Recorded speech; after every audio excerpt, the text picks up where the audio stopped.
Did Jesus really exist? That's the question we're tackling today. Not through theology or personal belief, but by looking at 10 historical sources outside of the Bible that mention Jesus of Nazareth. Whether you're a skeptic, curious learner, or longtime believer, this list might surprise you. These aren't quotes from preachers or Bible verses. These are references found in secular history, written by non-Christian authors, hostile witnesses, and even Roman officials. People who had no interest in promoting Christianity. And yet, they still acknowledged Jesus. But before we get to those external records, we're starting with something many people overlook. The earliest Christian writers, who lived within the 1st century and had direct or second-hand contact with Jesus and his original disciples. Now some dismiss these sources as biased, but here's the reality. When a movement explodes across the Roman Empire despite persecution and death, it's worth asking why. The answer often lies with the people who were closest to the events. Let's start with Clement of Rome, who wrote to the church in Corinth near the end of the 1st century. He referred clearly to the life, death, and resurrection of Jesus. Then, there's Ignatius of Antioch, who declared on his way to execution that Jesus had been crucified under Pontius Pilate and rose again, not as a metaphor, but physically. Polycarp, another writer from the early 2nd century, and a student of the apostles, confirmed the same historical details. Justin Martyr spoke of Jesus as a teacher who performed miracles and rose from the dead. Papias stated he got his information from people who actually heard Jesus speak. And Quadratus, one of the earliest Christian apologists, told the Romans emperor that some of those healed by Jesus were still alive decades later. These writers weren't quoting legends. They weren't composing religious poetry.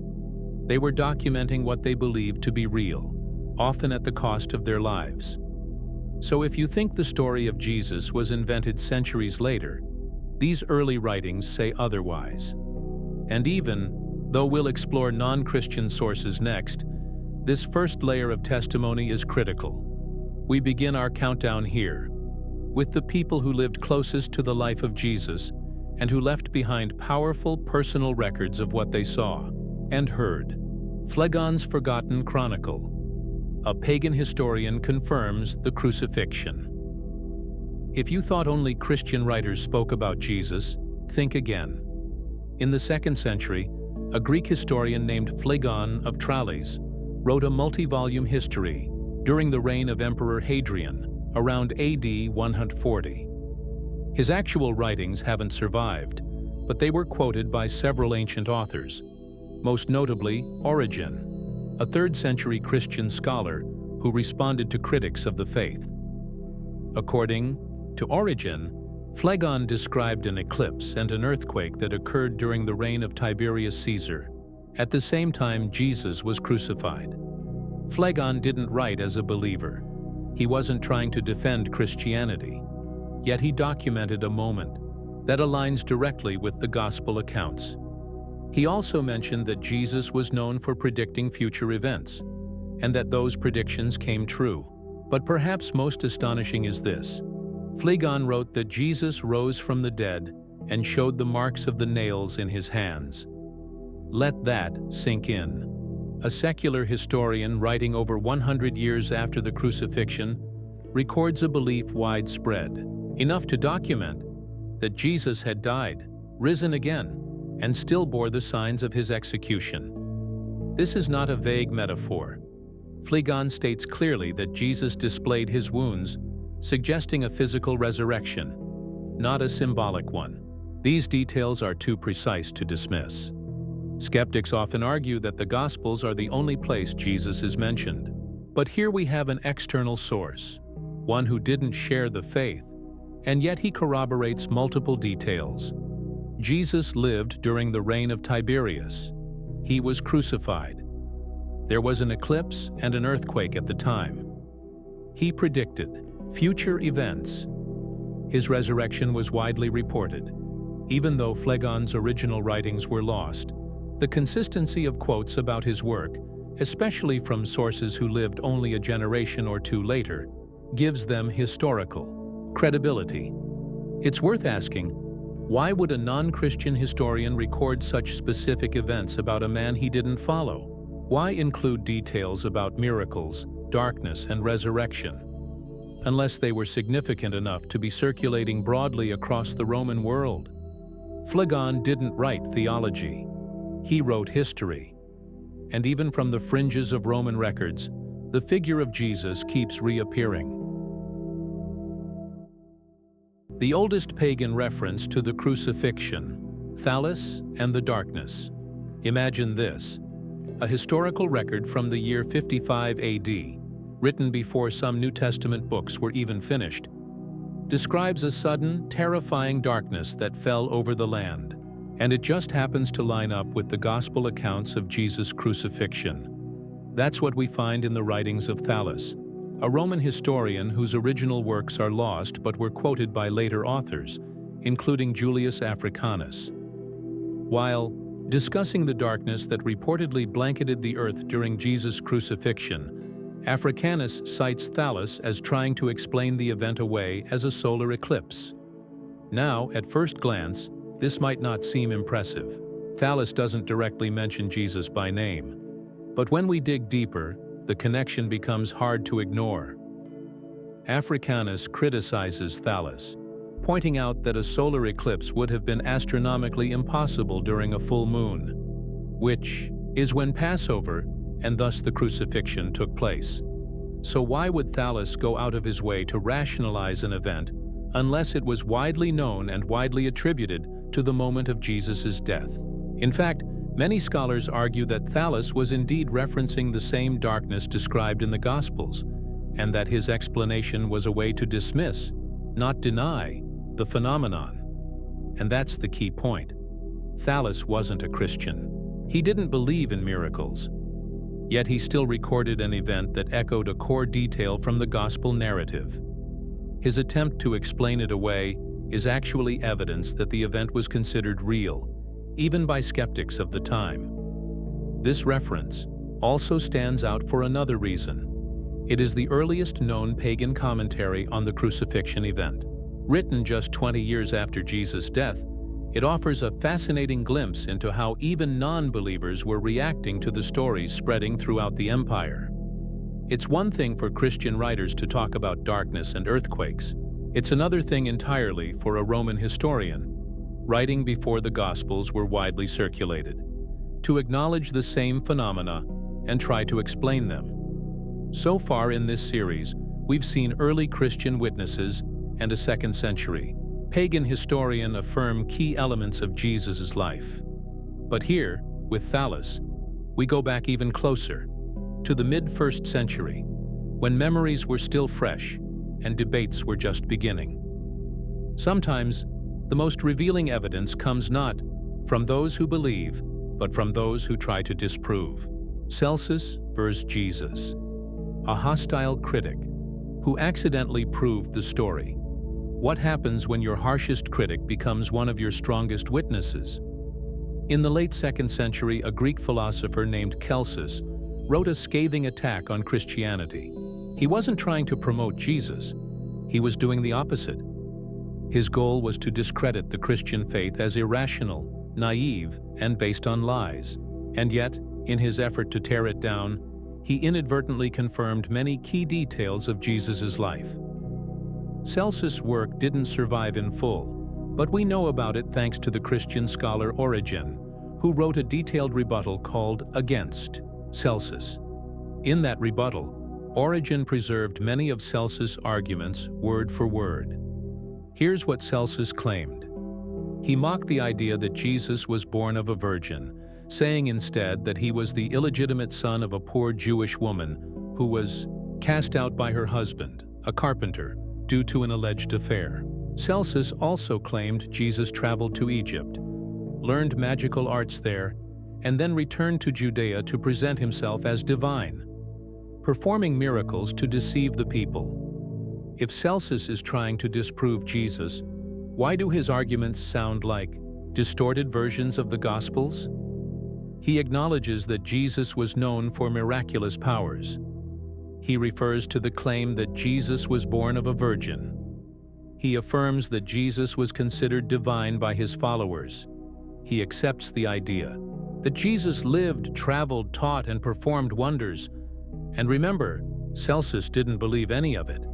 He called it foolishness. But his attack confirms that these beliefs were already widely held less than 150 years after Jesus' death, and controversial enough to warrant a public philosophical takedown. What's more, his mockery of the virgin birth aligns with something we also see in the Gospels: subtle accusations from religious leaders about the mysterious nature of Jesus' origin. Even his critics couldn't ignore the claims surrounding him. They had to respond. Celsus, despite being a hostile voice, becomes an important historical source, not because he supports the faith, but because his criticism proves how deeply rooted the story of Jesus already was in public consciousness. This kind of testimony matters. It shows that Jesus wasn't a legend that developed centuries later.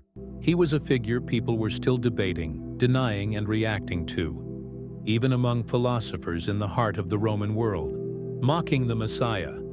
Lucian's satire accidentally confirms Jesus. Sometimes even mockery can preserve the truth.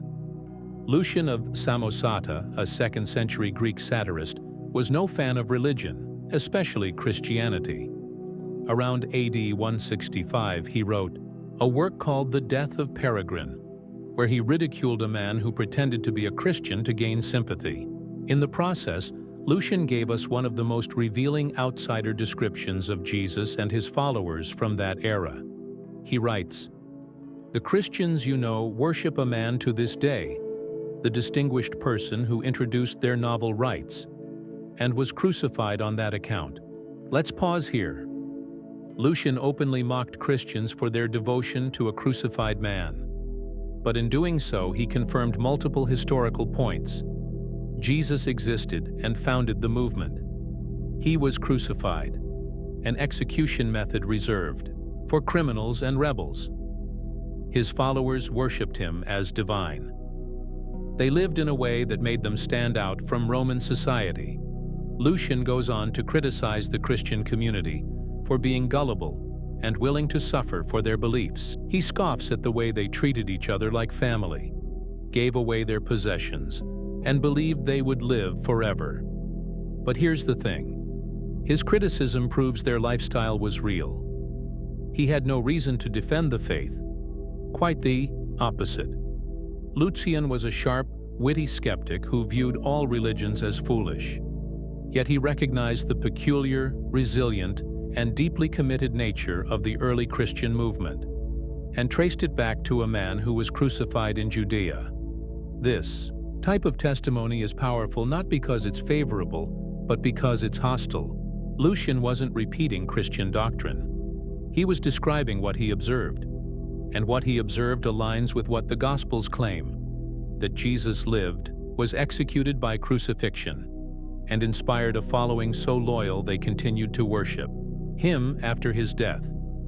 In historical studies, hostile witnesses are gold. They have no motivation to invent or exaggerate in favor of what they oppose.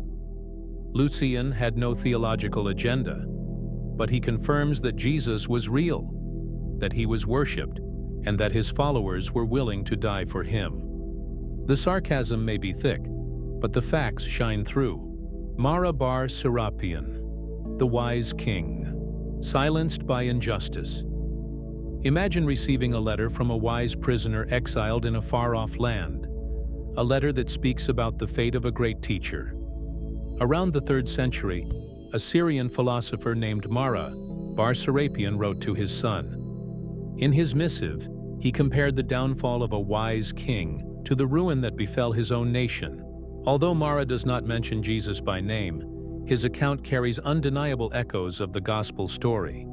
Mara refers to this wise king who was unjustly executed by his own people, a ruler whose teachings had made him a beacon of wisdom. He hints that his death was not a natural occurrence, but the result of deliberate machinations by those who envied his influence. To Mara, This man represented truth and justice, and his untimely death was a punishment meted out by his own community. What makes Mara's note so compelling is that it stands outside Christian tradition. Writing as an exile with no vested interest in defending a new religion, Mara's observations provide a rare, independent perspective. His mention of a wise king who suffered at the hands of his own people resonates with the narrative that Jesus, known for his profound teachings, was martyred by the leaders of his community. Consider the following points. Mara emphasizes a distinguished figure, revered for wisdom and virtue. His untimely and unjust death, a deliberate act by those threatened by his influence. The enduring legacy of his teachings, which continued to inspire even after his passing. Even if Mara's words do not explicitly name Jesus, the similarities are striking when compared with the Gospel accounts. The tone of his letter implies a reflection on lost potential and the tragic consequences of jealousy and oppression. This external, non-Christian testimony reinforces the notion that a significant, transformative figure once walked among us, one whose life, teachings, and sacrificial death left an indelible mark on history. For modern audiences, Mara's message is a powerful reminder that the quest for truth often faces resistance, and sometimes even the wisest among us fall victim to the forces of injustice. His reflection stands as an independent corroboration of the impact of a teacher whose legacy endures, making the case that Jesus was far more than a myth, a real figure whose life influenced both his contemporaries and the generations that followed. The Roman governor, who confirmed Jesus. Pliny's official report. How did the Roman Empire deal with the growing movement of Christians in the early 2nd century? The answer lies in a remarkable letter written around AD 112 by Pliny the Younger, the Roman governor of Bithynia, modern-day northern Turkey, to Emperor Trajan. In it, Pliny seeks guidance on how to punish people who refuse to worship Roman gods, people who called themselves followers of Christ.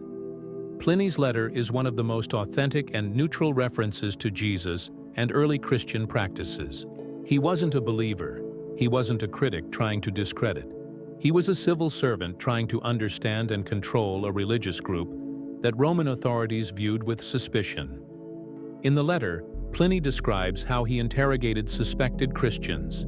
He writes, "They declared that the sum of their guilt or error had amounted only to this, that they were accustomed to meet on a fixed day before dawn and sing responsively a hymn to Christ as to a god." Let's unpack that. Christians gathered regularly and secretly, early in the morning. They sang hymns to Christ as to a god. They committed to moral behavior, avoiding theft, adultery, and lying. They took oaths not to break, trust, or commit crimes. They viewed Christ as worthy of worship, not just admiration. Pliny also reveals that Roman officials tried to get Christians to curse Jesus and worship Roman gods. Those who refused were executed. This shows that the worship of Christ was already seen as a religious identity, strong enough for people to die for. Importantly, this letter confirms that Jesus was not a mythical figure invented centuries later. By the early 2nd century, Jesus was already recognized by Roman governors as the central figure of a widespread, organized, and disciplined faith community. What makes this so powerful is the lack of any religious agenda. Pliny wasn't trying to prove or disprove Jesus' divinity. He was reporting facts. And those facts show a group of people in the Roman Empire devoted to someone they believed had lived, died, and still deserved their worship. When a Roman governor documents that thousands of people are willing to face death for a crucified man named Christ, history takes notice. And so should we. The disturbance in Rome, Suetonius, and the shadow of Christ, one of the clearest signs that Jesus was a real historical figure, is when his name shows up in imperial records, even if spelled a little wrong. Suetonius, a Roman historian writing in the early 2nd century, compiled a biography series called The Lives of the Caesars.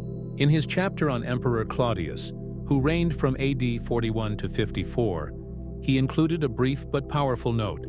Since the Jews constantly made disturbances at the instigation of Celsus, he expelled them from Rome. That's it.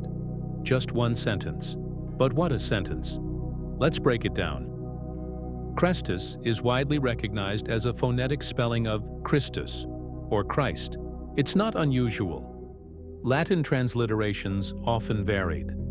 Suetonius reports a disturbance caused by Jews, which aligns with Christian preaching spreading in Jewish communities. The event is consistent with Acts 18:2, which notes that Claudius expelled Jews from Rome, and Paul met Aquila and Priscilla after this event. Most importantly, it places the influence of Jesus directly in the Roman historical timeline, less than 20 years after his crucifixion. Suetonius wasn't a theologian or a religious thinker. He was a court official and chronicler. His job was to document imperial events, not interpret them spiritually. That's what makes his passing reference so important. It's accidental history. He wasn't trying to prove Jesus existed. In fact, he may not have even realized the full significance of the name Christus, but his statement confirms that Jesus, or belief in him, was causing upheaval in the Roman Empire within decades of his death. Historians today view this as one of several independent Roman references to Jesus and his movement. And though the mention is brief, it matches a wider pattern. Jesus' influence didn't fade. It disrupted cities, reached imperial ears, and forced political decisions when imperial expulsion orders are issued over your name, even mispronounced. It's hard to argue you didn't exist. The disturbance in Rome, Suetonius, and the shadow of Christ, one of the clearest signs that Jesus was a real historical figure, is when his name shows up in imperial records, even if spelled a little wrong. Suetonius, a Roman historian writing in the early 2nd century, compiled a biography series called The Lives of the Caesars. In his chapter on Emperor Claudius, who reigned from AD 41 to 54, he included a brief but powerful note. Since the Jews constantly made disturbances at the instigation of Celsus, he expelled them from Rome. That's it. Just one sentence. But what a sentence. Let's break it down. Celsus is widely recognized as a phonetic spelling of Christus, or Christ. It's not unusual. Latin transliterations often varied. Suetonius reports a disturbance caused by Jews, which aligns with Christian preaching spreading in Jewish communities. The event is consistent with Acts 18:2, which notes that Claudius expelled Jews from Rome, and Paul met Aquila and Priscilla after this event. Most importantly, it places the influence of Jesus directly in the Roman historical timeline, less than 20 years after his crucifixion. Suetonius wasn't a theologian or a religious thinker. He was a court official and chronicler. His job was to document imperial events, not interpret them spiritually. That's what makes his passing reference so important. It's accidental history. He wasn't trying to prove Jesus existed. In fact, he may not have even realized the full significance of the name Christus, but his statement confirms that Jesus, or belief in him, was causing upheaval in the Roman Empire within decades of his death. Historians today view this as one of several independent Roman references to Jesus and his movement. And though the mention is brief, it matches a wider pattern. Jesus' influence didn't fade. It disrupted cities, reached imperial ears, and forced political decisions when imperial expulsion orders are issued over your name, even mispronounced. It's hard to argue you didn't exist. What Josephus really said about Jesus. Fact or forgery? Few ancient writers have stirred more debate about Jesus than Flavius Josephus, the 1st-century Jewish historian who worked for the Roman government. Writing around AD 93, Josephus produced a massive 20-volume work called The Antiquities of the Jews. In it, he refers to Jesus, not once, but twice. The most famous reference is known as the Testimonium Flavianum. In one version, found in later manuscripts, Josephus seems to describe Jesus in glowing, almost Christian terms.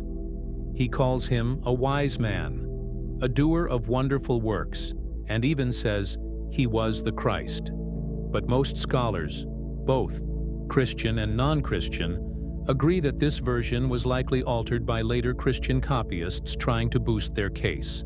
Fortunately, we also have an earlier Arabic version, discovered in the 1970s, that's considered more authentic to what Josephus probably wrote. At that time, there was a wise man who was called Jesus. His conduct was good, and he was known to be virtuous. Many from among the Jews and the other nations became his disciples. Pilate condemned him to be crucified and to die. But those who had become his disciples did not abandon his discipleship. They reported that he had appeared to them 3 days after his crucifixion, and that he was alive. This version doesn't read like Christian propaganda, and that's exactly why historians take it seriously.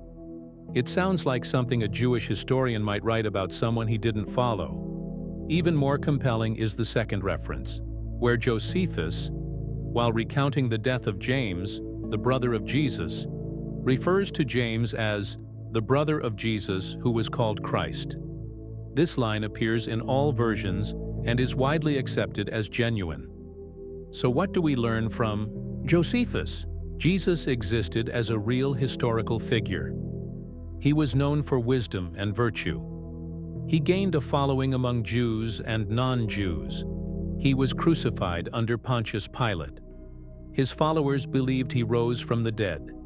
He had a brother named James, who was also martyred. Josephus didn't write as a believer. He was a Jewish historian writing for a Roman audience. His inclusion of Jesus, twice, tells us something important. Jesus was too influential to ignore. If a respected non-Christian historian in the 1st century found it necessary to mention Jesus by name, with details that match the Gospels, we're not dealing with legend. We're dealing with history. The strongest historical evidence for Jesus, Tacitus, names him directly. If you were looking for the strongest extra-biblical confirmation of Jesus' life and death, this might be it. Tacitus, a Roman senator and one of the greatest historians of the ancient world, wrote a work called Annals around AD 115. In it, he described the political climate under Emperor Nero and the Great Fire of Rome that devastated the city in AD 64. Nero, needing a scapegoat, blamed the Christians, and in doing so, Tacitus provided an unintended but powerful confirmation of Jesus' execution. Here's what Tacitus wrote. Nero fastened the guilt of the fire and inflicted the most exquisite tortures on a class hated for their abominations, called Christians by the populace. Christus, from whom the name had its origin, suffered the extreme penalty during the reign of Tiberius at the hands of one of our procurators, Pontius Pilate. Let's pause and break that down. Tacitus confirms that Jesus, whom he calls Christus, was a real person. He was executed under Pontius Pilate during Tiberius Caesar's reign. His death was called the extreme penalty, a Roman euphemism for crucifixion. The movement named after him, Christianity, spread despite his death. Christians were hated and persecuted less than 40 years after Jesus died. Tacitus had no sympathy for Christians. In fact, he despised them. He described their beliefs as a mischievous superstition that had spread from Judea to Rome. But his contempt makes his testimony even more valuable. Hostile witnesses have no reason to exaggerate the truth in favor of those they detest, and that's what makes this reference so compelling. Tacitus wasn't relying on hearsay or religious folklore. As a Roman elite, he had access to official records. His account is considered independent of the New Testament, yet it confirms crucial details. Jesus existed, was crucified by Pilate, and had followers who refused to recant, even under torture. This isn't theology, it's history. And when one of Rome's most meticulous historians, writing just 80 years after the event, documents the crucifixion of Jesus as a fact, we must take it seriously. Beyond faith, why history can't ignore Jesus of Nazareth. We've spent the last several minutes exploring 10 powerful historical references to Jesus, from Roman governors to Jewish historians, from satirical philosophers to ancient prisoners of war. And here's what's remarkable. None of these sources came from the Bible. Instead, they came from government records, pagan historians, hostile critics, eyewitnesses, and early Christian leaders. Independent observers who had nothing to gain from affirming Jesus' existence. Together, they draw a consistent, unmistakable picture. There was a man named Jesus of Nazareth. He lived during the reign of Tiberius. He taught publicly, gathered followers, and challenged the religious authorities of his day. He was executed by crucifixion under Pontius Pilate. And yet, his message didn't die with him. In fact, it ignited a movement, one that spread from Judea to the heart of the Roman Empire, led people to sing to him as God, and inspired such loyalty that even torture and death couldn't silence it. These weren't just legends passed down through stories. These were contemporary reports, legal records, and first-hand observations. And while some sources mocked him, and others misunderstood him, none of them denied he existed. So what do we do with this information? Whether you approach the story of Jesus with belief, curiosity, or skepticism, the historical record demands attention. You don't have to rely solely on Scripture to acknowledge that Jesus left a real and undeniable footprint on human history. Now here's the invitation. If this exploration opened your eyes, don't stop here. Share this video with someone who's asking questions. Subscribe if you want more content that brings clarity to the crossroads between faith and history. And in the comments, tell us, which of the 10 sources surprised you most? We'd love to hear your thoughts, because history doesn't just inform us, it challenges us. And the story of Jesus? It's not just part of religious tradition. It's part of the world's recorded past,